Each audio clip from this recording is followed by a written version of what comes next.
Sometimes, as physicians, we somehow rationalize how... Are you saying that doctors are pig-headed? Never in a million years. Of course we are. And when we deny with this huge bank of information. So maybe you've heard that old proverb, physician, heal thyself.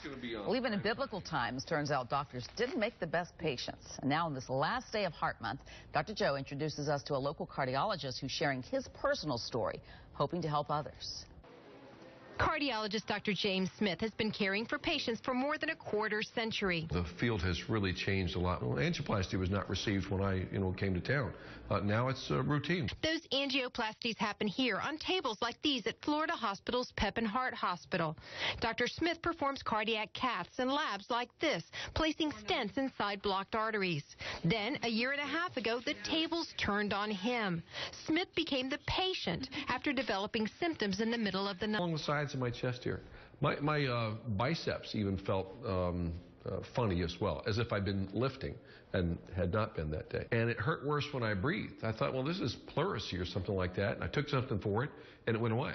So I nodded off to sleep again and woke up with it a second time, and I thought, I don't want to be stupid. Dr. Smith says he knew something was wrong, but didn't quite know what it was. Very unusual symptoms. I never had any of that weight-like sensation in the chest at all. Wasn't short of breath, no sweating, no nausea or anything. His father had heart problems at a young age, so he knew he was at risk. I thought I was going to beat all the odds because I don't eat red meat, I don't smoke, my cholesterol was treated, my blood pressure was perfect, and I was exercising. I was one of the good people that was doing the things I should have been doing, and yet it still sneaked up and tried to get me. Sneaked up because the only symptoms he remembers is getting more winded when running. Yet he had a normal treadmill stress test.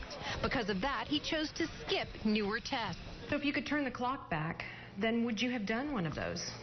Absolutely. I should have had something like a coronary calcium score, or if I'd had the opportunity for a CT angiogram, I should have had one of those too. Dr. Smith now has a stent and takes medication to prevent a future heart attack. But he wants others to learn from his experience. Does it change your perspective? Indeed. It gives me a little bit more of a story to tell them about the symptom-free patient, because I was one of them. Now, even though calcium scoring and CT angiograms are not standard screening tools, research is mounting that they can be beneficial in certain kinds of patients. As the technology advances, tests are becoming more sensitive, have lower radiation, and the prices are dropping. CT angiograms once cost a few $1,000s. You can now find them for less than $300. And Cynthia, calcium scores cost about $100. Wow. When you hear it from somebody who does this for a living, I think it really hits home for a lot of us, don't you think? Absolutely. It's a good message for everyone. It sure is. Thanks, Dr. Joe.